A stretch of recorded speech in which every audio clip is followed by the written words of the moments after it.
시간이 돼가지고 제가 이제 강의를 시작하도록 하겠습니다.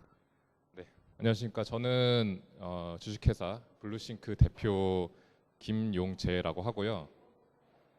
저희는 뭐 이제 블루싱크라는 이름을 들었으면 조금 예상을 할 수 있겠지만 저는 약간 뭐 수상 로봇 쪽으로 조금 로봇을 만들려고 하는 그런 팀입니다. 저희 팀에 대한 자세한 거는 일단 뭐 쉬는 시간이나 끝나고 나서 저희가 여기서 좀 저희들의 히스토리를 좀 정리해서 전시를 하고 있거든요. 그래서 뭐 나중에 한번 보시면은 거기에 더 자세한 내용이 있을 겁니다. 네, 그래서 제가 이제 좋은 기회가 돼가지고 모터지어 얕고 넓게 알아보기라는 주제로 제가 이제 발표를 준비해봤는데 제가 이게 여기 목차를 보낼 때 제가 오타를 내서 이게 얕고가 아니라 얇고라고 돼 있더라고요. 그래서 아무튼 모터라는 그 영역이 워낙에 넓다 보니까 사실 그 모든 영역을 다 다루기가 어려워요. 그래서 제가 딱 어떤 영역을 막 자세히 파고드는 게 아니라 이 전체적인 것들에 좀 넓고 그렇게 깊지는 않지만 아무튼 뭐 그런 것들 위주로 제가 조금 준비를 해봤습니다. 그래서 목차는 뭐 다음과 같이 됩니다. 왜 저희는 모터를 제어하게 되었는가? 그리고 모터의 기본적인 구조와 작동 원리, 그리고 그 모터에 대해서 다룰 것들이 굉장히 많은데 그 중에서 제가 판단했을 때 가장 좀 흥미로운 주제 토픽을 몇 개 가져와 봤습니다. 제가 이 강의 신청하신 분들 그게 제 리스트를 보니까 좀 걱정은 되긴 했어요. 왜냐면은 어떤 분은 이게 도움이 될 수도 있는데 어떤 분은 모터 영역이 워낙 넓다 보니까 조금 핀트가 안 맞을 수도 있겠다라고 조금 걱정은 되긴 했는데 아무튼 그래도 조금 제가 좀 흥미 위주로 준비를 해보려고 최대한 뭔가 뭐 이론적인 게 많이 최대한 조금 덜 들어가고 이해할 수 있게 준비해봤으니까 좀 재밌게 들으시면 좋을 것 같습니다. 첫 번째는 왜 모터를 제어해야 하는가? 왜 블루싱크는 만들라는 로봇은 안 만들고 모터를 돌리고 있는가에 대해서 저희 히스토리를 앞에 간략하게 설명해 드리겠습니다. 이제 저희 가족들하고 같이 사는데 맨날 그래요. 너 뭐 창업했다면서 그래서 뭐 만드니? 이제 모터 열심히 돌리고 있어 하니까 이해를 못 하더라고요. 모터를 왜 돌려? 모터는 그냥 도는 거 아니야? 모터 그냥 도는 거 아니니? 그래서 너네가 뭐 새로운 기술이야? 왜 그냥 사서 쓰지 왜 만들어? 사실은 이게 좀 사용자와 이 개발자 사이의 그 간극이라고 할 수가 있죠. 저는 그거를 가족들에게서 제일 많이 느끼는데 아무튼 왜 우리가 지금 모터를 이렇게 열심히 돌리고 있는가? 제가 이제 학교 다니면서부터 로봇을 굉장히 많이 만들었어요. 이거는 제가 그 학교 졸업하기 전에 만들었던 이 수중 드론인데 이제 뭐 물속에 동작하고 막 제가 여기 보면 밑에 주소가 있어요. 여기 들어가시면 제가 만들었던 자료 다 올려놨습니다. 막 이렇게 올려놨어요. 아무튼 이렇게 로봇을 과거에는 열심히 만들었어요. 로봇을 열심히 만들었는데 만들고 막 조립하고 막 물에 넣고 막 통신하고 막 코드 짜고 했는데 로봇을 열심히 만들고 작동도 했는데 뭔가 만들고 나니까 뭔가 찜찜한 거예요. 뭔가 찜찜한 기분이 드는 거예요. 뭔지 모르겠는데. 그래서 제가 이제 졸업을 하고 이제 스타트업을 하자 하고서 이걸 들고서 제가 이제 여러 심사 이렇게 맨날 심사 다니잖아요. 어떤 창업 프로그램 이런 거 하려고 이렇게 막 심사 다니고 하면은 제가 이런 질문을 많이 받게 됐습니다. 그러더라고요. 그래 만들었다 이거야. 너 근데 중국이 이거 더 싸고 잘 만드는데 이게 너네가 뭐 좀 더 특출난 게 있어? 라고 말을 하는 거예요. 저는 그때는 좀 되게 어린 나이에 반감이 들었죠. 아니 왜 이렇게 열심히 하려는 이 청년한테 이렇게 안 될 말만 하나. 너무 좀 스트레스 많이 받았는데 좀 이렇게 마음을 가다듬고 다시 생각해 보니까 맞는 말이더라고요. 맞는 말이더라고요. 이게 지금 보면은 이런 수중 드론이 중국에서는 진짜 제가 계속 트래킹하고 있는데 몇 달에 한 개씩 나와요. 진짜 계속 나오고 있어요. 근데 얘네들은 뭐 심천에서 뚝딱뚝딱 하고 만들어놨는데 그걸 우리가 어떻게 이겨? 그럼 이 한국에서는 제조업이라는 게 할 수가 없는 거냐. 거기에 대해서 막 생각을 많이 하게 됐어요. 도대체 우리는 무엇이 문제인가 이렇게 만들고 싶어 하는데, 그래서 제가 생각을 오래 하면서 낸 결론이 뭐냐면, 우리는 여태까지 그 로봇 스타트업인 줄 알았는데 우리는 로봇 스타트업이 아니라 우리는 조립 스타트업이었다. 저는 이런 결론을 내었어요. 뭐냐면은 아까 말했던 그 로봇도 사실 막 그래요. 뭐 이렇게 제어기 사고 프레임 사고, 뭐 드론 만들 때 그래. 모터 사고, 모터 제어기 사고, 중앙 제어기 사고, 프레임에 올리고 오픈소스 가져다가 쓰고 우리가 만들었다 라고 하는 게 우리가 만든 거냐 싶은 거죠. 저는 그런 생각이 들었어요. 이거는 우리가 로봇을 만들었다기보다는 조립을 잘한 거 아닌가. 물론 조립을 한다는 것 자체도 굉장히 의미 있는 일이지만, 그래서 저는 나는 조립 스타트업이 되고 싶지 않다. 조립을 잘하는 스타트업은 예를 들어 뭐 중국이나 이런 데를 이길 방법이 없다. 조립은 중국이 제일 잘하니까. 그리고 퀄리티도 너무 좋고 가격도 싸게 만들고, 그러니까 이길 수가 없다. 그래서 저는 어떤 결론을 도출했냐면은, 그 여러분들 이 캐릭터 아시나요? 예. 그 타노스라고 그 마블 시네마틱 유니버스에 그 나오는 악당인데, 저는 악당이라고 생각은 잘 안 하고, 악당인데 이 친구의 목적은 뭐냐면은 이 우주의 어떤 이 장갑에 이 보석이 박혀 있잖아요. 인피니티 스톤이라는 우주의 근원들을 모아서 뭔가 우주를 이게 약간 이제 뭔가 자신의 생각을 이제 실현시키려는 이제 그런 캐릭터예요. 그래서 저희도 이 타노스가 평생을 거쳐서 이 인피니티 스톤을 모으는 것처럼 우리도 이 로봇에 들어가는 주요한 기술들을, 로봇계의 인피니티 스톤을 우리가 설정을 하고 이거를 우리가 다 가지자. 그러니까 한마디로 핵심 기술들을 내재화하자 해서, 우리가 앞으로 만들 로봇들에게 가장 중요한 기술들을 몇 가지 추려내고, 몇 가지 제가 딱 분류를 하고 하나씩 우리가 다 내재화를 해보자. 시간이 걸리더라도 뭐 살 날은 많지 않습니까? 그러니까 뭐 계속 하면 되겠죠. 예, 그래서 그 중에 하나가 딱 모터 제어였어요. 예, 저희가 일단은 모터 제어를 제일 처음으로 딱 내재화하자라고 했는데, 그 이유는 너무나 명확한 게 로봇에 모터가 안 들어가는 게 없거든요. 모터가 안 들어간 로봇은 하나도 없어요. 이건 당연히 해야 된다. 그래서 저희가 어떠한 과정을 거쳐서 이 모터 드라이버를 개발했는지는 저기 전시장 가면은 처음부터 다 저희가 정리해놨어요. 그리고 모터 제어기 말고도 사실 저희가 이제 작년부터 조금 더 다른 인피니티 스톤을 좀 찾아가기 시작했는데, 그거는 또 전시장 가면은 저희가 지금 뭘 하려고 하는지 좀 예상 볼 수 있으실 거예요. 근데 그건 너무 초기여가지고 아직은 그렇게 높은 단계가 아니고, 아무튼 그렇습니다. 그래서 우리는 모터 제어를 하게 됐습니다. 네, 이게 저희의 이제 그 약간 히스토리 고요. 이제 지금부터 이제 모터에 대해서 이제 들어가 보도록 할게요. 이제 사실은 여기 오신 분들이 이제 모터 제어가 어떤 거다라고 듣고 싶어서 오셨을 텐데, 제가 이걸 다 설명하진 않는데 이제 뭘 알려주고 싶은 거냐면은, 우리가 모터라고 했을 때 모터가 종류가 너무 많아요. 막 분류가 이렇게 되는데, 이 분류도 사실은 또 더 잘게 쪼갤 수도 있어요. 그리고 각 모터 분류마다 특성이라든지 제어 방식이 다 달라요. 이슈도 다 다르고 해야 될 말이 다 다른 거예요. 그래서 여기서 제가 좀 걱정이 되는 거예요. 제가 봤을 때 이 보니까 누구는 저 DC 모터 쪽이 조금 더 맞는 것 같고, 누구는 이게 맞는 것 같고 했는데, 일단은 요새 로봇 쪽에서 가장 스탠다드하게 많이 쓰이는 모터를 제가 선정을 했어요. 그래서 이 모터 분류 중에 막 이렇게 나가서 제일 밑에 제가 빨간 박스에 한 뭐 SPM, SM이라는 모터가 우리가 일반적으로 BLDC 모터라고 했을 때 불리는 녀석에 가장 가깝습니다.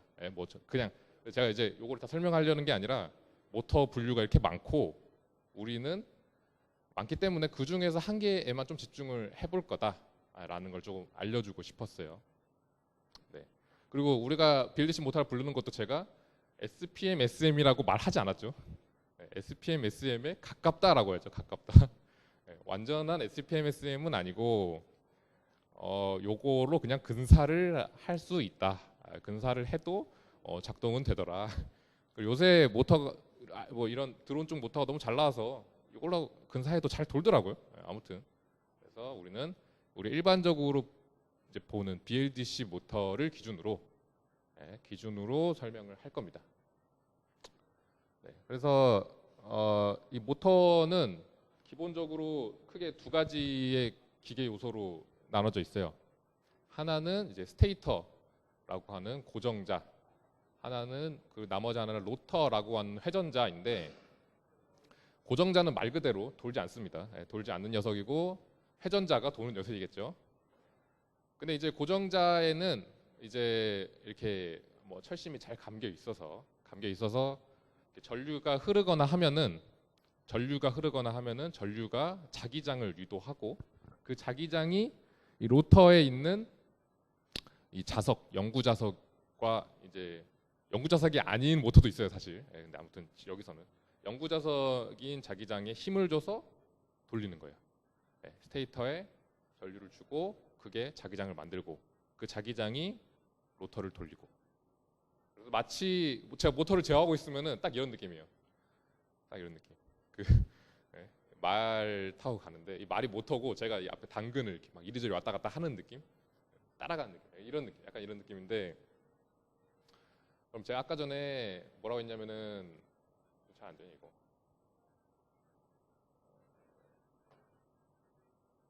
네, 고정자의 전압을 적절히 인가를 하여 자기장을 형성한다 했잖아요. 모터 제어는 저 적절이라는 한 단어를 이제 파고드는 게 사실 제어예요. 그럼 어떻게 전압을 적절히 인가를 어떻게 하라는 말인가? 네. 일단은 다음과 같이 한번, 모터가 있고 지금 BLDC니까 선이 3개가 나와 있어요. 그리고 그림처럼 제가 스위치를 6개를 딱 준비를 했습니다. 근데 예를 들어서 제가 요거 빨간 걸 여기서부터 A, B, C 상이라고 할게요. 네, A 상에 뭔가 이렇게 파워를 넣고 싶어 라고 하면 어떻게 하면 될까요? 여기를 열고 여기를 닫으면 어떻게 되죠? 여기는 이제 전원이에요. 전원선이 이렇게 연결되니까 여기로 파워가 들어가겠죠. 그리고 끄고 싶어 그러면은 여기를 열고 여기를 닫으면은 이렇게 연결되니까 뭐 파워가 안 들어오고 빠지겠죠. 네, 그러면은 이런 식으로 스위치 6개를 한 다음에 스위치 6개를 빠르게 열고 닫고를 잘 하면은 각 상에 제가 원하는 만큼의 파워를 넣을 수가 있겠죠. 맞죠? 네. 모터 제어기가 일반적으로 이렇게 구성이 돼 있어요. 그래서 우리가 뭐 아두이노 같은 거 쓰신 분들 보면은 아두이노의 조금 뭐 PWM 개념이랑 비슷합니다. 아두이노의 이제 아날로그 라이트 뭐 써보시면은 이제 그 사실 아두이노는 아날로그, 예를 들어서 아두이노 0V 아니면 5V밖에 없어요. 얘는. 그래서 얘는 사실 1V, 2V 그 사이 전압을 만들어내지 못해요. 근데 마치 만들어내는 것처럼 속이는 거죠. 어떻게 하냐면은 이 온오프 시간을 만약에 요 가운데처럼 만약에 한 1ms 동안에 0.5ms는 온을 하고 0.5ms는 오프를 해요. 빠르게 막 열가. 그러면은 평균적으로 한 2.5V 정도 나가는 효과가 나는 거예요. 네. 이게 이제 PWM인데 이런 개념이 약간 여기 있다고 보시면 돼요. 제가 만약에 얘가 12V가 들어가고 있고 내가 좀 계산을 해보니까 지금 여기에 6V 정도를 넣어야 돼 라고 하면은 얘를 번갈아 가면서 스위칭을 하는데 전체 시간 중에 얘가 50 뭐 이렇게 주는 거죠. 그런 식으로. 그래서 위와 아래를 교차해서 이렇게 하면 돼요. 그러면은 또 궁금해지는 게 뭐냐? 궁금해지는 게 스위치, 지금 여기 스위치라고 했잖아요. 스위치를 뭘 써야 할까? 진짜 우리가 그 물리적인 스위치 6개를 달고 막 손가락 6개로 막 이렇게 열고 닫고 하면 되는 건가? 보통 이 스위치를 얼마나 빠르게 하냐면 모터 제어할 때 한 10kHz로 하거든요. 그럼 10의 4승. 1초에 10의 4승번을 이 6개의 스위치를 제어를 해야 되는데 손가락 6개를 그렇게 할 수 있는 사람은 없죠. 그래서 당연히 이런 물리적인 스위치가 아니라 정기적인 스위치로 가야겠죠. 정기적으로 저렇게 스위치를 열고 닫을 수 있는 뭔가 소자를 써야 돼요. 그래서 그러한 것들을 스위칭 소자라고 부릅니다. 스위칭 소자. 스위칭 소자가 굉장히 종류가 많아요. 특성이 다 다르고. 그래서 사실 이 스위칭 소자만 가지고도 할 얘기가 굉장히 많은데 이제 그게 우리의 그 얕고 넓은 모터 제어 강의에서는 맞지 않기 때문에 스위칭 소자라는 게 저런 정기적인 스위치고 그리고 종류가 굉장히 많다. 근데 그 중에서 가장 보편적으로 쓰이는 게 모스펫이라고 하는 정기적인 소자가 있습니다. 모스펫은 이제 다리가 3개가 나와요. 보면은 여기 뭐 드레인, 뭐 소스, 게이트 있는데 단순하게 말해서 게이트에 전압을 적절히 잘 인가를 하면은 이 2개가 도통이 되고 이거를 끊으면은 이게 단락이 돼요. 스위치랑 똑같죠. 그래서 이 정기적인 스위치로 쓰는 것들 중 스위치 소자들 중에서 가장 많이 쓰이는 게 모스펫이라는 소자다. 네, 이렇게 됩니다. 그래서 여러분들이 모터 제어기를 저는 모터 제어기를 사보면 다 까보거든요. 저는 일단 사면 다 까요. 써보고 까야 되는데 일단 까고 시작해요. 일단 까서 회로 다 보는데 제가 인터넷에서 BLDC 모터 제어기 아무거나 갖고 와봤어요. 자, 보면은 지금 이게 화면이 좀 뿌여서 잘 보일지 모르겠는데 이 그림에 따르면 스위칭 소자가 몇 개죠? 6개죠? 6개예요. 뭔가 얘부터 볼까요? 그 제가 나눠준 파일에 보시면 더 잘 보이니까 같이. 뭔가 검은 게 하나, 둘, 셋, 넷, 다 6개 있죠? 얘는 완전 다른 건데 하나, 둘, 셋, 넷, 다섯, 6개 있죠? 얘도 볼까요? 얘도 모양이 다른데 하나, 둘, 셋, 넷, 다섯, 6개 있죠? 네. 그래서 여러분들이 모터 제어기를 딱 분해를 해보시면은 뭔가 저런 까만 게 6개 있거나 혹은 6의 배수로 있어요. 6개 있거나 6의 배수, 12개, 24개 막 이렇게 있어요. 그 이유가 대부분의 모터 제어기, 삼성 모터 제어기는 요 구조를 따르기 때문에 그렇습니다. 그럼 저 까만 건 뭐예요? 다 모스펫이죠. 모스펫이라는 소재예요. 모스펫이 아닌 것들도 있어요. 이제 저런 거 말고 이 스위칭 소자 중에 무슨 막 뭐 지하철 정도 이제 막 지하철 정도 움직이는 애들은 모스펫이 이제 그 전류량 감당 못하기 때문에 뭐 IGBT 막 이런 걸로 쓰는데 아무튼 그 하려고 하는 어플리케이션에 따라서 이제 그 스위칭 소자가 달라지고 가장 넓은 레인지로 쓰는 게 저 모스펫이다.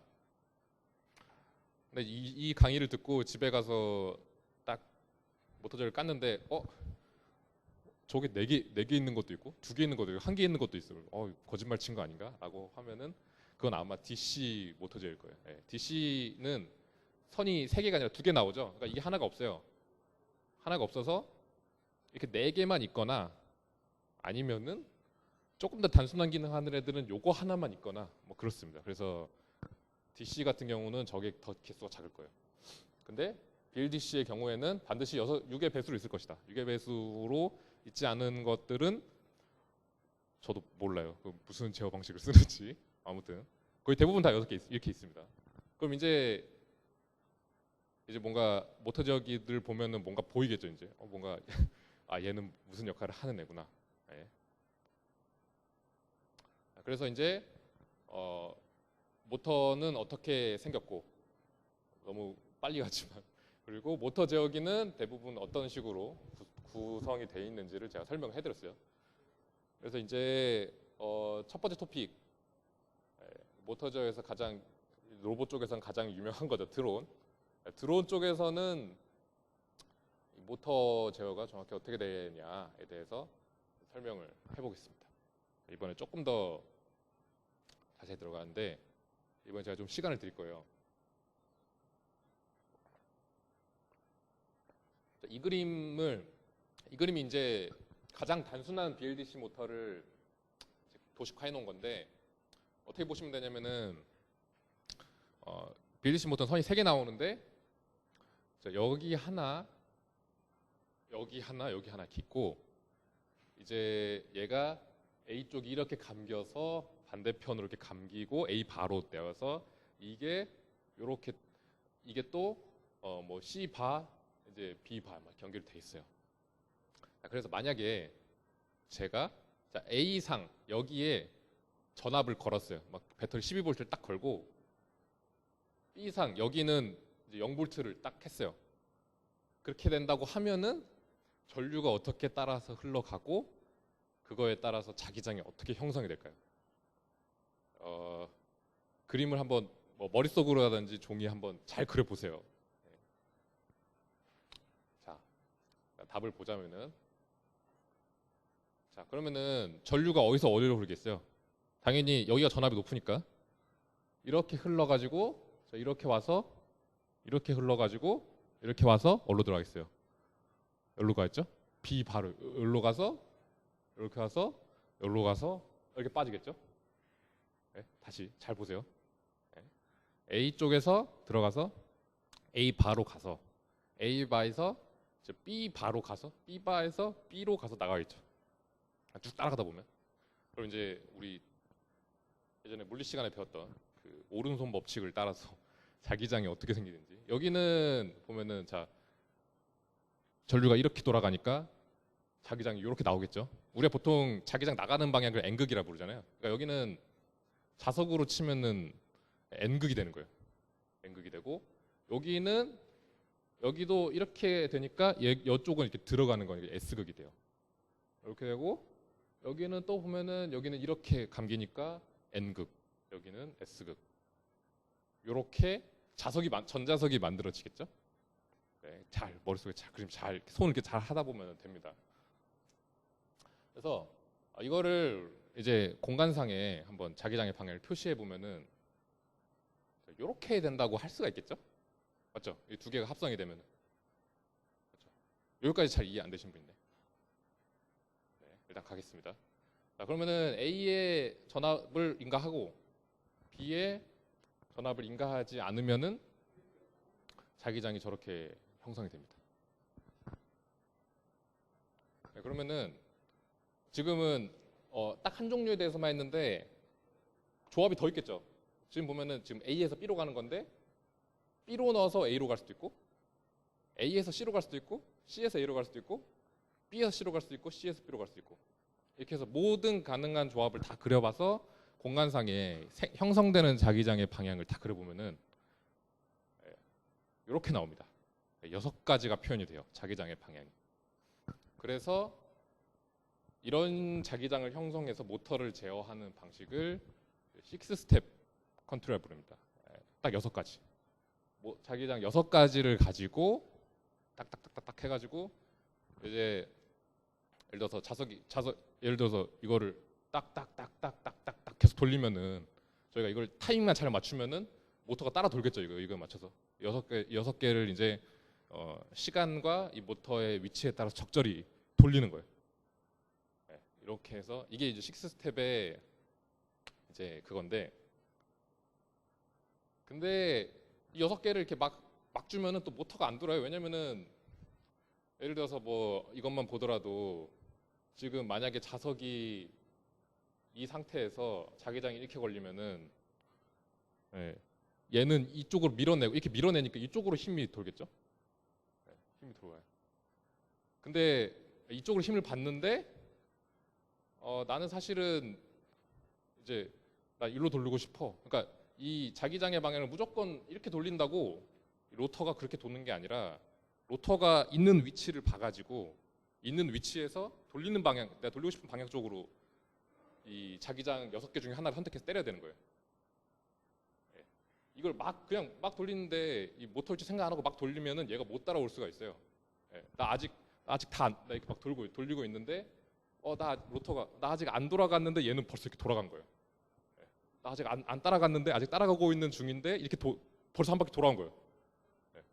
나 이렇게 가는데 벌써 한 바퀴 돌아오니까 이렇게 가죠. 막 진동하다가 막 그 탈조라고 부르죠. 탈조라는 현상이 발생합니다. 그래서 이제 이 6가지를 그냥 막 돌리는 게 아니라 로터의 위치를 알아낸 다음에 로터의 위치에 따라서 6가지 중에 하나를 선택을 해서 인가를 해줘야 돼요. 그럼 이제 모터 로터의 위치를 알려면은 당연히 센서를 달면 되죠. 센서를 달면 돼요. 센서를 달면은 그냥 해결이 됩니다. 얘는 센서를 달아서 뭐 엔코더, 뭐 콜 센서 이런 걸 달아가지고 로터의 위치를 알아내서 이제 그걸 기반으로 해서 6개 중에 하나를 선택하면 되는데, 근데 막 또 어떤 또 문제가 생기냐면, 우리는 센서를 달 수가 없어. 왜냐면은 난 비행기를 만들고 있는데, 드론을 만들고 있는데, 드론은 너무나 막 비도 막 빗속에서도 막 돼야 되고, 막 뭐 습도 막 이런 거 막 그러다 보니까 난 센서를 넣을 공간도 없고, 센서도 그 공간에서 저 같은 경우는 모터를 난 물속에 넣어야 되는데 모터를 물속에 넣어서 모터를 돌려야 되는데 나는 여기에 센서를 넣을 수가 없다. 물론 열심히 하면 넣을 수는 있지만 센서를 달 수 없어. 그럼 센서가 없을 때 어떻게 제어하지? 라는 그런 의문이 들어요. 이제 이런 영역을 이제 모터 제어에서 센서리스 제어라고 부르는, 센서 없이 모터를 제어하는 방식. 좀 어려운데, 식스스텝은 센서리스, 이런 센서 없이 모터 위치 안에서 때리는 게 비교적 간단해요. 아이디어는 뭐냐면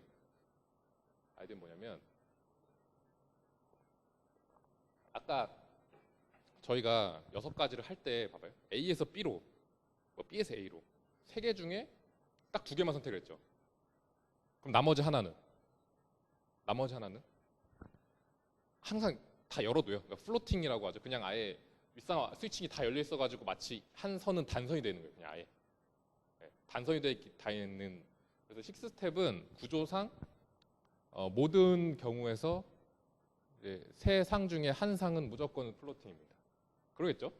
구조상. 그런데 플로팅이면은 이제 만약에 지금은 이제 저 노란 선하고 파란 선에 전압이 인가되고 있는데, 그 와중에 빨간 선에는, 그럼 빨간 선의 전압을 내가 찍어보면 빨간 선에는 뭐가 보일까요?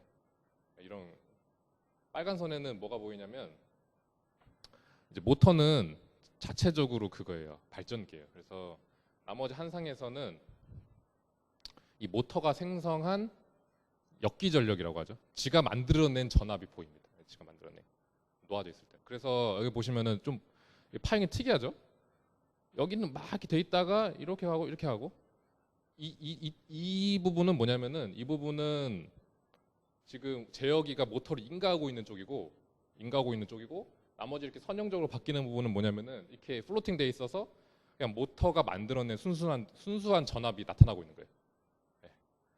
그래서 여기서 그럼 어떻게 알아내냐? 이렇게 요 제로 크로싱이라 해가지고 모터 역기전력을 쭉 보다가 이 원점을 넘어가는, 사실 정확히 말하면 원점이라기보다는 이제 모터의 중성점 기준으로의 전압이 0볼트가 되는이라고 설명해. 아무튼간에 이 어떤 부분을 넘어가는 지점을 딱 보면은, 이 지점이 언제냐면은 그 로터가 그 한 극을 딱 넘어갈 때 저렇게 딱 넘어가요. 네. 그럼 저 제로 크로싱을 딱 알아내면은 어떻게 되냐면은 모터의 위치를 대충 알 수 있겠죠. 이때 넘었다 그러면 이때 모터가 지금 뭐 C상을 넘어갔구나. 그렇죠? 그럼 이때는 모터의 위치를, 이럴 때 딱 잡으면 모터의 위치를 알 수가 있겠죠. 그래서 식스스텝은 이런 식으로 저런 방법을 통해서 모터의 위치를 간접적으로 알아내고, 센서 없이, 그리고 그걸 통해서 6개의 자기장 중에 하나를 선택을 해서 딱 때리는 겁니다. 제가 원하는, 감속하고 싶다고 하면은 반대 방향으로 딱 때리고, 가속하고 싶다고 하면은 가속되는 방향으로 때리고, 이런 식으로 제어를 하는 방식을 식스스텝 컨트롤이라고 합니다. 네. 제가 굉장히, 근데 이게 중요한 아이디어는 다 들어가 있는 거예요. 근데 사실 이걸 구현하려면 물론 또 뭐 그런 말로 표현할 수 없는 여러 가지들이 있지만, 아무튼 전체적인 아이디어는 이렇습니다. 그래서 이 식스스텝은 장점과 단점이 딱 각각 있는데, 장점 같은 경우에는 첫 번째로 하드웨어 적용이 쉬워요. 저거 딱 보면은 내가 코드를 어떻게 구현할까 생각해 보면은 함수 6개 만들어서, 함수를 6개 만들어요. 그냥 그 함수 6개마다 저 스위치 정보 다 넣은 다음에 함수 6개만 콜만 이렇게 잘 해주면 되잖아요. 그래서 하드웨어 적용이 되게 아두이노 정도에서도 되고요. 그리고 그러니까 이제 성능이 낮은 MCU에서 적용이 가능합니다. 그러니까 싼 칩에서도 구현이 가능한 방법이다. 그리고 구조적으로 센서리스 제어가 생각보다 쉽게 될 수가 있다. 그리고 자, 고속 제어가 용이하다. 저게 좀 중요한 건데 단점이랑 같이 볼게요. 단점은 뭐냐? 당연히 6개 말고는 다른 방향으로는 자기장을 못 만들어내겠죠. 당연히. 그러니까 아까 그 6개의 방향 말고 나 그 사이 어딘가에다가 이렇게 자기장을 주고 싶으면 못 주는 거예요. 그러니까 당연히 모터가 부드럽게 못 돌겠죠. 딱딱딱딱딱 돌겠죠. 네. 그리고 제일 중요한 게 자, 저속 제어가 어렵다라는 건데 저속 제어는 왜 어려울까요? 한번 생각해 볼까요? 사실 모터에서 제일 어려운 게 저속 제어입니다. 천천히 돌리는 게 제일 어려운 거예요. 저희 그 저기 전시되는 거 보면은 모터가 빠르게 돌다가 갑자기 팍 느리게 도는 걸 제가 지금 여기 돌리고 있는데 사실 그게 제일 어려운 거예요. 저희 제어 중에서 제일 어려운 게 저속 제어입니다. 저속 제어가 왜 어려울까요? 왜 어렵냐면은 아까 봤듯이 센서리스에서는 물론 엔코더가 있으면 됩니다. 엔코더가 있으면 저속도 할 수 있는데 센서리스를 할 때는 저 제로 크로싱이라는 게 많이 들어와야 모터의 위치를 더 자주 업데이트할 수가 있겠죠. 당연히. 그러면 모터가 느려요. 로터가 느리면은 저 제로 크로싱이 발생이 너무 안 되는 거예요. 네. 그 저 제로 크로싱이 많이 저 정보 자체가 애초에 모터의 위치 정보인데 저속일 때는 위치 정보가 안 들어오는 거예요. 그래서 저속일 때는 제어를 못 하는 거예요. 정보가 안 들어오니까 늦게 들어오니까. 반대로 말해서 고속으로 가게 되면은 저 제로 크로싱이 너무 많이 발생할 거 아니에요? 그러니까 고속에서는 오히려 잘 되는 거죠. 네, 그래서 식스 스텝 같은 경우에는 이런 장점하고 이런 단점이 있어요. 근데 이런 장단점에도 불구하고 잘 생각해보면 드론에서는 이 방법이 맞아요. 드론에서는 자 생각해보면은 드론은 일단은 드론이 일반적으로 한 10,000 rpm 정도로 돌리거든요. 10,000 rpm을 해서 이제 각각의 4개의 그 rpm을 조금씩 바꿔가면서 제어를 하는 거예요. 애초에 고속이에요. 저속을 돌릴 이유가 없어요. 그래서 저속 제어를 할 이유가 없고 그리고 당연히 이 드론 같은 경우에는 뭐 모터마다 막 엔코더나 센서를 달기가 당연히 용이하지가 않겠죠. 비싸지는 것도 있지만 워낙에 이 드론이라는 것 자체가 하시한 환경에서 돌아가야 되기 때문에 센서리스 제어가 쉽고 어차피 고속 제어만 하기 때문에 6스텝 써도 되는 거예요. 그래서 6스텝 제어 같은 경우에는 이런 단점에도 불구하고 드론 제어에 적합하다라는 결론을 내릴 수가 있습니다. 네. 몇 가지 알았으면은 제가 몇 가지. 자, 이거는 그 이제 DJI 그 이제 드론 제조는 이제 중국의 DJI가 거의 이제 세상을 지배했죠. 이제 다른 업체는 없습니다. 드론을 만드는 DJI를 제한 다른 업체는 어쩌나 없다고 생각을 합니다. 아무튼 그 DJI가에서 요새 가장 최신작인 매빅 구글의 참 지금 좋은 세상인 게 저는 뭐 매빅 티어다운이라고 구글에 치면은 남들이 다 이미 까놨어요. 까놔서 제가 안 사도 내부 구조를 다 알 수가 있어요. 그래서 매빅 티어다운이라고 치면은 누가 또 매빅을 딱 까놨어요. 까놨는데 딱 까졌을 때 여기 앞에 기판이 하나가 있는데 이제 뭔가 보이나요? 뭐 저게 뭔지 뭐가 뭔지 이제 보이네. 우리가 앞에 봤던 제가 설명했던 걸 잘 들으면은 이제 컴포넌트가 이제 우리가 그냥 보드네라고 할 수가 있는데 이제 각각 컴포넌트가 보이기 시작합니다. 이게 지금 화면이 잘 보여요? 잘 보이나요? 예, 잘 보. 이게 확대해서 잘 보시면은 이게 너무 작네. 잠시만 제가 확대해 볼게요.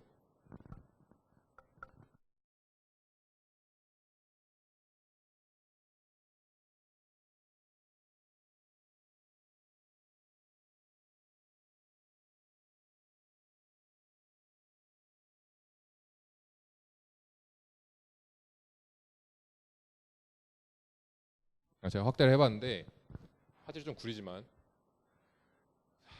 뭐 여기 뭔가 네모난 게 자, 하나, 둘, 셋, 넷, 다섯, 여섯 개 있네요. 여기도 하나, 둘, 셋, 넷, 다섯, 여섯 개 있네요. 여기도 하나, 둘, 셋, 넷, 다섯, 여섯 개 있네요. 여기도 하나, 둘, 셋, 넷, 다섯, 여섯 개 있네요. 이게 뭐죠? 여섯 개. 뭔가 여섯 개씩 이렇게 한 그룹, 두 그룹, 세 그룹, 네 그룹 이렇게 돼 있죠. 뭔가 여섯 개씩 있는 게 좀 수상한데 또 그 네 세트씩 있어요. 드론의 모터는 네 개인데 딱 뭐예요? 딱 모터 제어기예요. 이 모터 제어기 보드입니다. 근데 대충 예상하기로는 요게 이제 모터 제어하는 그 코어가 들어있는 칩인 것 같고, 이게 두 개인 걸로 봐서는 이거 하나당 이제 두 개씩 이렇게 제어를 하는 것 같아요. 이제 알면 보이죠. 대충 예상이 돼요. 저는 이제 항상 이런 거 다 뜯은 거를 다 찾아보고서 이제 확대해가지고 이제 칩 번호 보고 막 그런 짓을 많이 하는데, 근데 이제 요거 칩을 보니까 칩 자체에 DJI라고 써 있더라고요. 그래서 얘네가 이제 돈을 많이 버니까 지네가 칩을 만들었구나. 아마 지네 자체 커스텀 칩인 것 같아요. 모터 제어하는 코어를 넣어가지고 이제 애초에 그냥 더 소형으로 더 경제적이게 만들 수 있도록 애초에 저렇게 커스텀 칩을 만드는 것 같아요.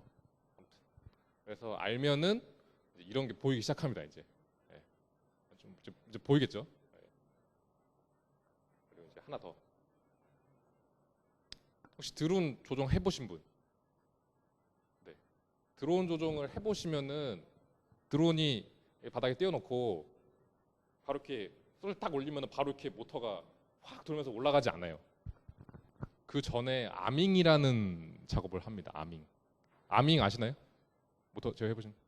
이렇게 이렇게 커맨드 이렇게 주면은 모터가 약간 시동을 그러니까 일단은 어느 속도 이상, 그러니까 뜨진 않는데 모터 4개가 어느 속도로 일단 돌아요.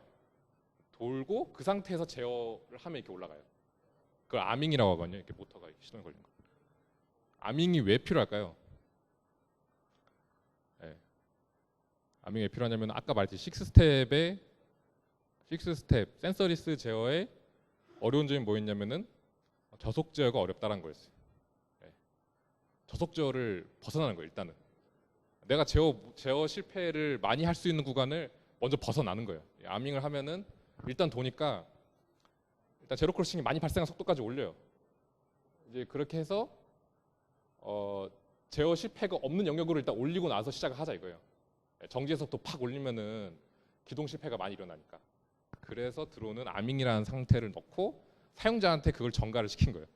지들이 이제 그거를 넘기 어려우니까 사용자한테 야 이거 돌리고 시작해라. 똑똑하죠. 아무튼 그래서 이런 것 때문에 드론은 아밍이라는 상태를 만들어 놓고 모터를 어느 속도 이상으로 미리 돌려놓은 상태에서 시작을 한다. 그래서 이게 제가 선정한 토픽 중에 하나인 6스텝 제어에 대해서 이제 드론의 관점에서 조금 설명해봤습니다.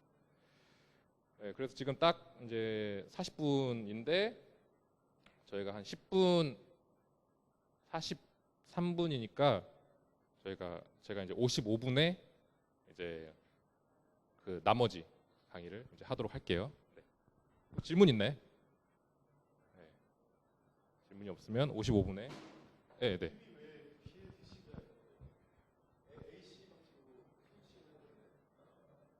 잠시만요. 이거 말하는 거죠. 이게 저도 의문이에요. 그러니까 이게 저도 왜 BLDC고 왜 BLAC고 사실은 SPM, SM인데 이게 한 모터에 대해서 사실 저렇게 분류를 했잖아요. 분류를 하는 기준도 다 다르고 똑같은 모터로 뭐 그거에 대해서 막 사람들이 사실은 많은 분석도 했는데 제가 내린 결론은 뭐냐면은 통일이 안 된 거예요. 제가 내린 결론은 저도 막 그래 뭐 다 이유가 있겠지 했는데 이쪽이 통일이 안 돼 있어요. 용어 통일이. 제가 내린 결론은 용어 통일이 안 돼 있다라고 저는 결론을 내렸습니다. 자기들 마음대로 그냥 부르다 보니까 그렇게 된 거다. 아무튼 저는 그렇게 생각을 하고 있습니다. 이게 정답은 아니에요. 저도 많이 그게 궁금해서 서치해 봤는데 저는 그런 결론을 낼 수밖에 없었어요. 아무튼 그렇습니다. 네. 또 뒤에 질문. 네, 잘 안 들려서. 네. 아, 혹시 메일 주소가 이거 아닌가요? 잠시만요. 메일 주소 이것인가요? 아니에요? 아, 제가 이거 시작 전에 다 보냈는데 한 분이 예, 메일이 뭐 안 맞다고 안 되더라고요. 그래서 제가 저한테 오셔서 메일 주소 알려주시면은 제가 예, 드리도록 하겠습니다. 바로. 네, 그러면은 쉬었다가 55분에 시작할게요.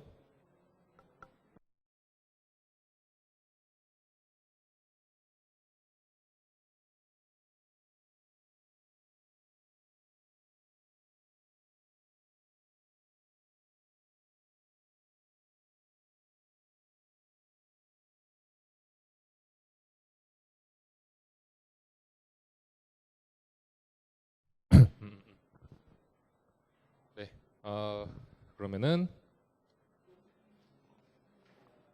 후반부 강의를 시작하도록 하겠습니다. 여기는 사실 좀 걱정이에요. 여기는 좀 갑자기 좀 너무 수준이 너무 내용이 어려워지는 감이 좀 있어가지고 좀 걱정은 되는데. 자, 이제 두 번째 토픽입니다. 이제 자, 로봇팔. 로봇팔을 제어하고 싶을 때는 어떻게 해야 될까? 로봇팔처럼 정밀한 제어를 해야 될 때는 어떻게 해야 될까? 라는 거에 대해서 보겠습니다.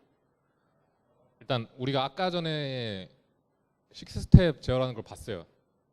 각각 장점, 단점이 있고 그 장점, 단점 때문에 이제 그러니까 그게 적합한 모터 제어 영역이 있고 적합하지 않은 제어가 있겠죠. 근데 아까 본 6스텝은 이제 로팔 제어하는 데는 적합할까요? 그냥 단순히 생각해 봤을 때. 아까 봤듯이 6스텝은 자기장을 6개밖에 표현을 못해요. 6개밖에 표현 못하니까 만약에 내가 저 6개의 방향이 아닌 그 이외의 방향에 힘을 주고 싶다, 자기장 힘을 주고 싶다고 하면 안 되겠죠? 막 저렇게 6개의 자기장 이외의 자기장을 표현할 수 없을까라는 이제 의문이 들기 시작합니다. 그래서 이제 새로운 제어 방식이 나와요. 자, 6개 말고 저런 애매한 데에 내가 자기장을 형성을 하고 싶어요. 그럼 이제 아이디어 뭐냐면은 자, 아까 3상의 그 전압을 제가 적절히 잘 합성을 하면은 그 합성된 합이 내가 원하는 어떤 자기장의 벡터를 만들 수가 있고, 이제 그런 방식, 그러니까 3상을 다 조합을 해가지고 다 조합해서 전압을 잘 조절해가지고 합성을 하면은 저 공간상의 모든 방향에 내가 원하는 크기의 자기장을 형성할 수가 있지 않을까라는 아이디어가 있죠. 이런 식으로 제어를 하는 게 FOC라고 부릅니다. FOC. 필드 오리엔티드 컨트롤. 이름이 약간 필드가 들어가죠. 그러니까 이제 아까 전에는 이거 하나 딱, 이거 하나 딱, 이거 하나 딱 이렇게 했었는데 이제 예를 들어서 지금 만약에 12V예요. 12V 전원이 들어가는데 그냥 이렇게 한 상에 12V를 빡 걸면은 그냥 완전히 이 길이가 100%인 벡터가 하나 만들어지겠죠. 근데 그걸 또 스위칭을 또 많이 해요. 많이 해서 뭐 한 키는 시간 50%, 꺼진 시간 50% 하면은 마치 한 요 정도 되는 전압이 인가되는 효과가 나겠죠. 뭐 이제 다른 상에서는 막 1%만 키고 99%는 꺼요. 그럼 이렇게 작은 벡터도 만들 수가 있겠죠. 하나는 뭐 한 70% 키고 30% 꺼요. 그럼 이제 그럼 걔네가 조합돼서 만들어지는 자기장이 어디론가 생기겠죠. 그렇죠? 이런 식으로 삼상의 전압을 적절히 조합하면은 모든 방향의 자기장을 표현할 수가 있습니다. 그리고 이런 식으로 전압을 인가해서 제어를 하는 방식을 이제 FOC라고 불러요. FOC가 되면은 원하는 방향으로 벡터를 만들어낼 수 있기 때문에 훨씬 더 부드럽겠죠. 그래서 아이디어는 되게 간단한데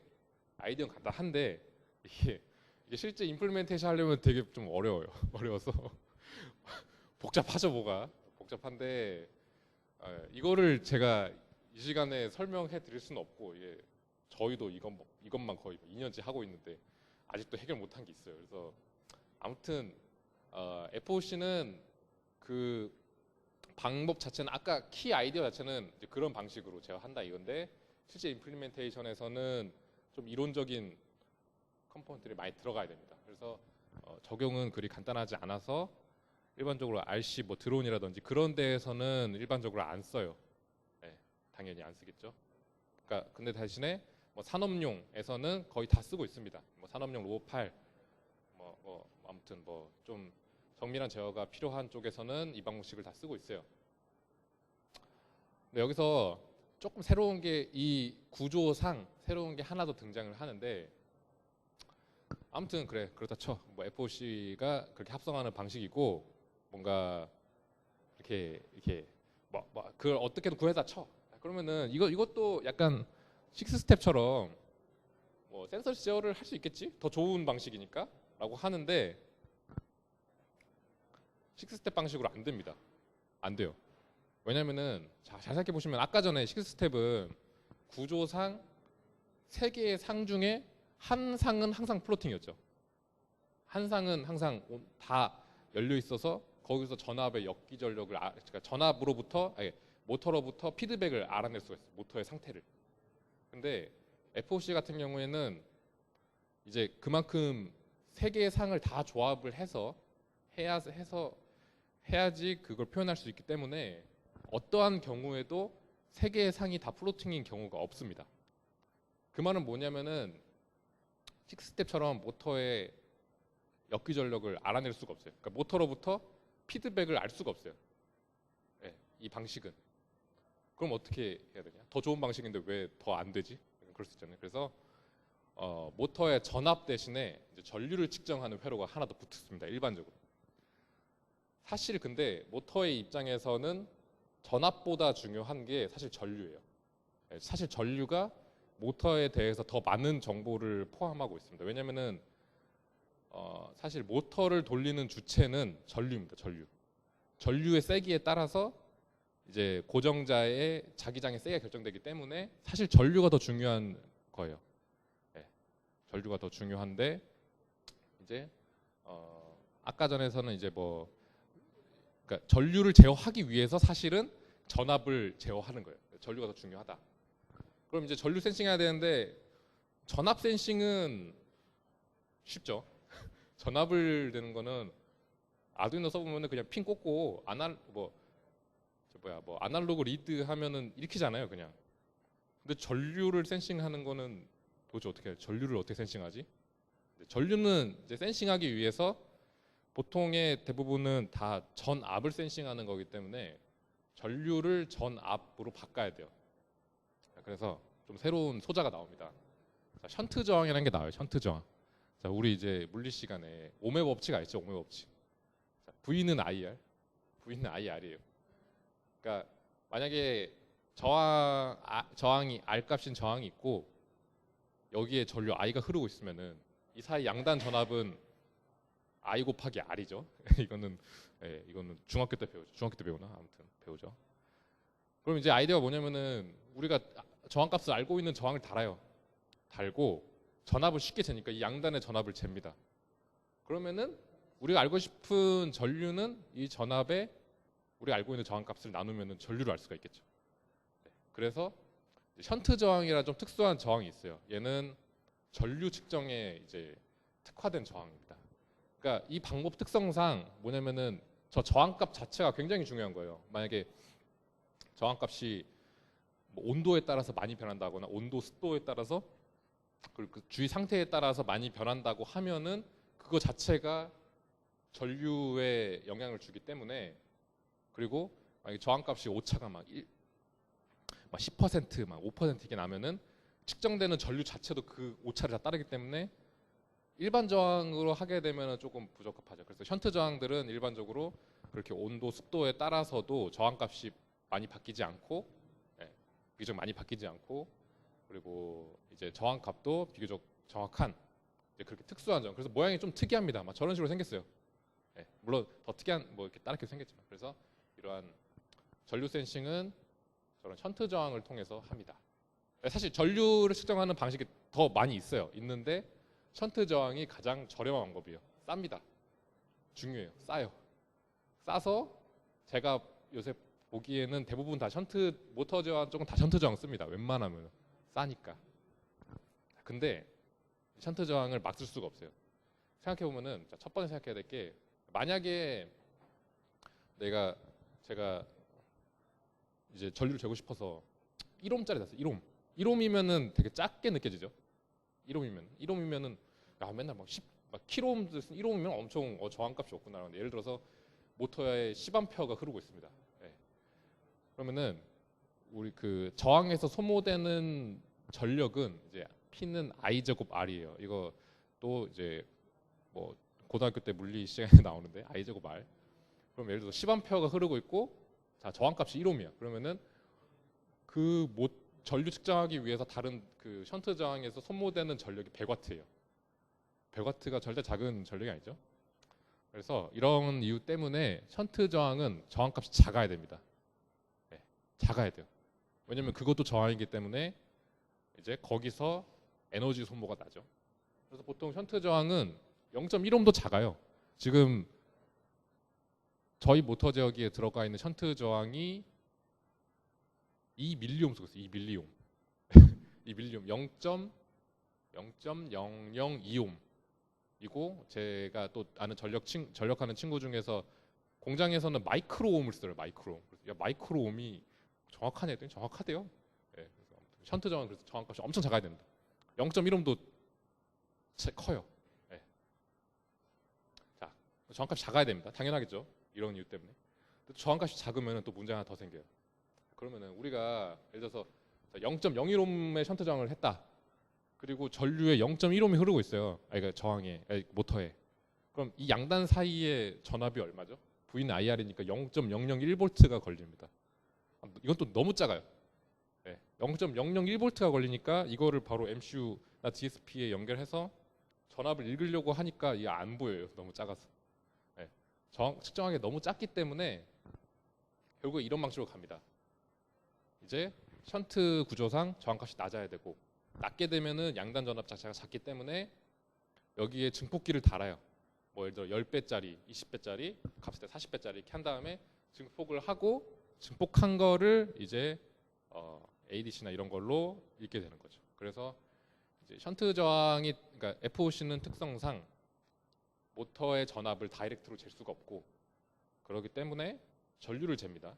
전류를 재기 위해서는 일반적으로 저렴하면서도 그리고 빨리 할 수 있는 게 션트 저항을 쓰는 거고 션트 저항을 쓰게 되면은 션트 저항 값이 작아야 되니까 값이 작아져야 되고 값이 작아지면은 측정되는 전압이 너무 작으니까 증폭기가 달립니다.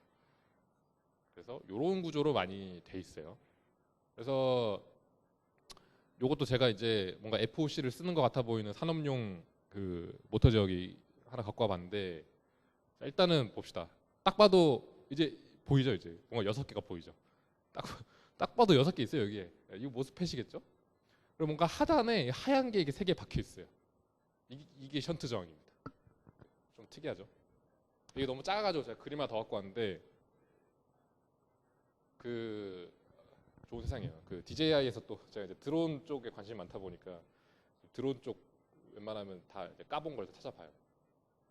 드론 DJI에서 이제 DJI가 이제 현재 DJI가 있게 해준 모델이 이제 팬텀 시리즈입니다. 팬텀.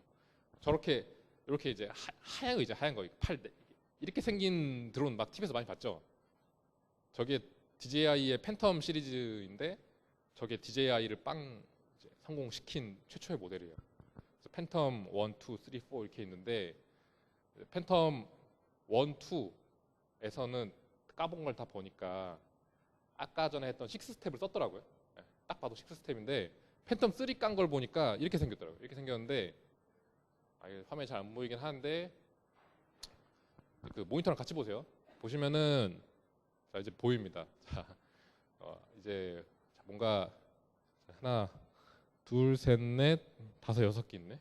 여기도 자 하나 둘 셋 넷 다섯 6개 있고 하나 둘 셋 넷 다섯 6개 있고 하나 둘 셋 넷 다섯 6개 있고 여기 6개 얘가 딱 그거죠. 모스펫이에요. 모스펫이고 그 모스펫 두 짝마다 밑에 뭔가 이렇게 네모난 게 하나씩 박혀 있어요. 이렇게 하나, 둘, 세 개, 하나, 둘, 세 개, 하나, 둘, 세 개, 하나, 둘, 세 개.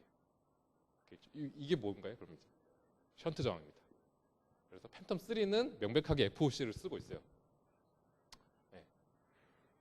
그래서 얘네도 뭔가 사실 6스텝으로 되는데 뭔가 좀 더 제어를 잘하고 싶었나 봐요. 그래서 뭔가 팬텀 3에서는 FOC를 쓰는 것처럼 보이기도 했는데 팬텀 4나 매빅에서는 또 안 쓰는 것 같기도 하고 그래서 얘네들도 아까 말했듯이 그러니까 저도 이제 제어를 해보면은 6스텝이 안 좋은 것처럼 보이는데 고속으로 가면은 FOC랑 거의 똑같아집니다. 고속으로 가면은 FOC랑 제가 해보면은 성능이 똑같아져요 거의.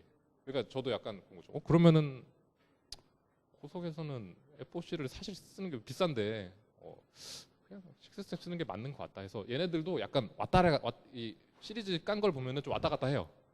FOC를 넣었다가 6스텝 넣었다가 그래서 저도 지금은 뭘 쓰는지 잘 모르겠어요. 그러니까 얘네들도 뭔가 그런 변화 시도를 한번 했었다라는 걸로 제가 추정을 하고 있습니다. 네. 그래서 이제 FOC의 장점과 단점을 보면은 장점은 당연히 정밀합니다. 정밀해서 정밀한 토크 제어, 속도 제어, 위치 제어를 하려면 FOC를 써야 돼요. 그럴 수밖에 없겠죠. 당연히 자개를 연속적으로 형성할 수 있어야지 내가 원하는 방향에 원하는 크기에 힘을 줄 수가 있으니까. 장점은 이겁니다. 그냥 다 좋아져요. 단점은 또 명확해요. 비쌉니다. 근데 요새는 많이 싸지긴 했는데 아까 봤듯이 회로 구성이 되게 많아져요. 많아지고 컴퓨팅 파워도 많이 필요해요. 예를 들어서 아까 봤듯이 그렇게 공간상에 형성하려면 당연히 사인 코사인 당연히 삼각함 써야겠죠. 당연히 쓸 수밖에 없겠죠. 안 쓸 수가 없겠죠.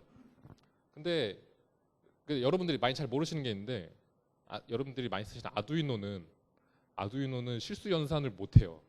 걔는 원래 사인 코사인을 계산할 수가 없는 걔는 원래 0.1 더하기 0.1을 할 수 없는 거예요. 걔는 정수밖에 몰라요. 근데 우리는 막 못 모르고 거기서 막 쓰죠. 막 실수 계산하고 막 풀이의 변화 쓰고 하는데 사실 하는 것처럼 보이는 거예요. 하는 것처럼 속이는 거예요. 사실 아두이노는 실수 연산을 할 수가 없습니다. 코어 자체가 그거 할 수 있는 기능이 없어요. 근데 이제 그거를 하는 것처럼 이제 잘 컴파일을 잘 만들어 놓은 거죠. 그래서 이제 이 FOC를 하려면 일단은 코어 자체 MCU나 DSP의 코어 자체가 좀 올라가야 돼요. 예. 근데 요새 제가 보면은 칩들이 너무 싸져가지고 예. 이제 이것도 비싸다고 제가 말을 좀 못하겠는 게 싸요. 이제 그것도 싸요. 예. 그것도 싸가지고 야 이거 그래서 이제는 모터 제어하기 좋은 날이다. 요새는 예. 칩도 싸지고 다 싸져요. 그냥 성능은 올라간 다 싸져가지고 비싸다란 말은 조금 이제 왔다 갔다 하고 있습니다. 두 번째 단점은 튜닝이 필요합니다. 튜닝. 이게 사실은 저 부분이 사실은 현재 저희가 겪고 있는 문제예요. 저희가 해결 못 하고 있는 문제예요. 아까 앞에서 봤듯이 딱 봐도 뭔가 많죠. 제어기가 제어 루프가 되게 많아요. 많고 이것마다 당연히 뭐 개인 튜닝이 당연히 필요하겠죠. 물론 이론적으로 주어지는 개인 값이 있어요. 이론적으로 딱 이 값을 하면은 최적 제어가 된다라는 값이 있는데 당연히 이론과 실제는 또 다르니까 그래서 FOC를 이용해서 이제 뭔가 성능을 극대화하려면은 결국 마지막에 남는 거는 그러니까 아주 노하우적인 거 몇 개 빼고 마지막에 남는 거 결국 개인 튜닝으로 가요. 튜닝. 그 모터마다 그 매직 넘버를 찾는 걸로 갑니다. 가는데 저희가 지금 저거를 되게 그러니까 저희 내부적으로만 아직 모터 제어를 쓰고 있죠. 막 모터 잘 돌잖아요. 잘 돌고 있는데 저희가 이걸 아직 판매를 못하고 하는 이유가 저희가 아직 튜닝 방법을 못 찾았어요. 네, 그러니까 우리가 앉아가지고 값을 그냥 하루 종일 찾으면 사실 되는데 그걸 팔 수는 없잖아요. 그래서 제가 이제 산업용 모터 제어기를 몇 개 받아가지고 튜닝하는 걸 다 봤는데 지들마다 다 다릅니다. 그러니까 이 튜닝하는 것 자체가 사실은 그 회사의 자산인 거예요. 그 튜닝하는 레시피라고 해야 되나?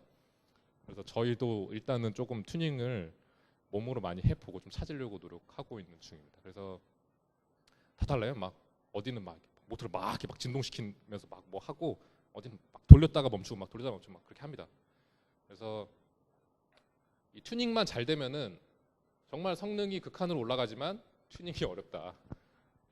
그래서 저희도 내년에는 이거를 조금 계속 제 생각 그거예요. 일단 내가 몸으로 튜닝 많이 해 보면은 뭔가 법칙이 나오고 잘 되는 방법론이 나오지 않을까 해서 제가 일단 튜닝을 손수 다 해보고 조금 괜찮은 방법이 나오면은 그걸 프로그래밍화해서 그때 되면은 팔 수가 있겠죠, 다른 사람한테. 지금 못 팔아요. 지금은 튜닝이 안 돼서 그러니까 이 기능을 구현 못해서 못 파는 게 아니라 튜닝을 자동화하는 방식이 저희가 아직은 조금 못 찾았어요. 그래서 튜닝이 필요하다가 제가 느끼는 가장 지금 문제점입니다. 아무튼 그렇습니다. 그래서 FOC는 약간 이런 방식으로 제어가 된다. 네. 네? 그러니까 튜닝은 보통 그 만약에 모터가 시간에 따라서 물성이 바뀌지 않는다고 하면은 최초에 튜닝을 잘 해두면은 웬만하면 계속 잘 됩니다. 근데 그것도 사실은 경험적인 거고, 만약에 그 모터에 붙는 기계적인 구조가 또 붙으면은 물성이 그러니까 기계적인 그게 달라져요. 막 뭐 관성 모멘트라든지 이런 게 달라지는데 그거에 따라서도 사실 달라지긴 합니다. 네, 근데 이제 그래서 어려운 거예요, 사실. 네, 네, 네, 네, 네. 그러니까 모터를 잘 만드는 회사면은 보통 교체를 해도 똑같은 모터면 되는데, 이거는 실제로 그냥 모터 저기 비싼 거 사서 똑같은 모터를 튜닝해 보면은 값이 약간 좀 다 달라요. 네, 그러니까 튜닝을 하면은 똑같은 모터도 비슷하게 나오는데 미세하게 다릅니다. 그리고 사실 같은 모터도 튜닝을 계속 시켜보면 값이 조금씩 달라져요.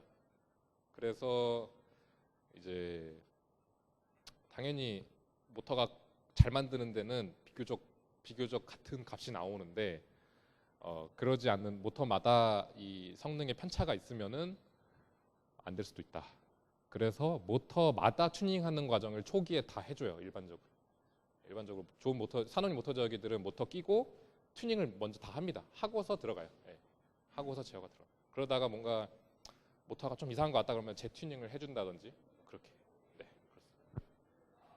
네, 그렇게 되고 이제 마지막 토픽이에요. 마지막 토픽은 제어랑은 관련이 없는데, 요새 로봇 하는 쪽에서는 하도 이 얘기 많이 나오길래 그냥 갖고 와봤어요. 그냥 재미로. 네, 그 MIT 치타 로봇. 예, 이게 요새 뭐 로봇 기계 쪽에서는 뭐 좀 핫한 것 같더라고요. 이런 로봇 보신 적 있나요? 예, 요새 보니까 MIT에서는 이거 그냥 그 마당에다가 한 20대 만들어 놓고 지들끼리 막 뛰어놀고 있더라고요. 막. 그래서 이제 되게 잘 움직여요. 저거 보면은 엄청 잘 움직입니다, 진짜.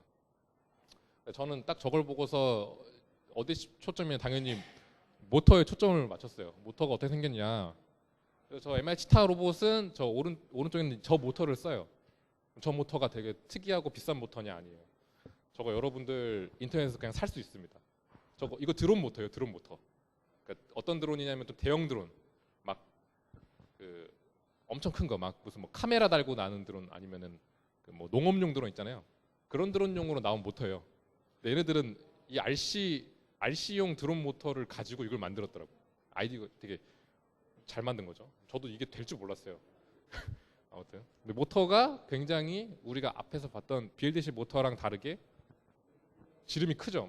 제 손바닥만 하거든요. 이게 모터를 갖고 오진 못했지만, 그리고 되게 지름이 크고 얇아요. 그래서 이제 예를 들어서 같은 BLDC인데 제가 몇 개 갖고 와봤어요. 같은 BLDC인데 생김새가 다르죠. 뭔가 좀 보자고 하면은 왼쪽은 지름이 조금 작고, 약간 지름이 작고 길다고 하면은 오른쪽은 넓고 짧죠. 약간 그런 거. 근데 같은 BLDC인데 생김새가 달라요. 그럼 여기서 가장 큰 차이점이 뭐냐? 이 모터에는 이제 BLDC 모터에서 좀 중요한 그 스펙 중에 하나가 모터의 폴수라는 게 있습니다. 폴. 보통 P라고 표현하는데 이 폴수는 어떻게 할 수 있냐면은 회전자계에 붙어 있는 영구 자석 있죠. 이게 다 자석이에요, 자석. 이 자석 개수가 모터의 폴수예요. 폴수. 만약에 14폴 모터다라고 하면은 자석 세보면 14개일 거예요. 뭐 40폴 아까 그 치타 로봇은 40폴이에요. 자석 다 세보면 40개입니다. 40폴이 뭐 아무튼 그럼 이 폴수가 어떤 역할을 하냐? 만약에 스테이터에 같은 전류량을 줘서 같은 자기장을 발생시켰어요. 그럼 당연히 자석이 많으면은 그 힘을 자석들이 더 많이 받으니까 같은 전력이 들어갔을 때 폴수가 많으면은 정기적인 토크가 세집니다. 같은 전력이 들어가면 토크가 세져요. 대신에 이제 예를 들어서 2폴 모터다. 아까 전에 우리가 봤던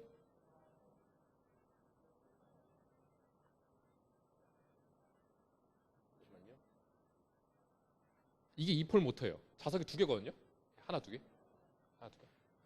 2폴 모터는 예를 들어서 만약 6스텝으로 딱 이렇게 딱딱딱 6가지 딱 한 바퀴 돌리면은 정확히 한 바퀴 돌아요. 근데 예를 들어서 4폴 모터다라고 하면은 6스텝을 6번 한 번 딱 돌리면은 반 바퀴 돕니다. 구조적으로 그렇게 돼요. 네, 모터가 그렇게 됩니다. 그래서 제가 하고 싶은 말은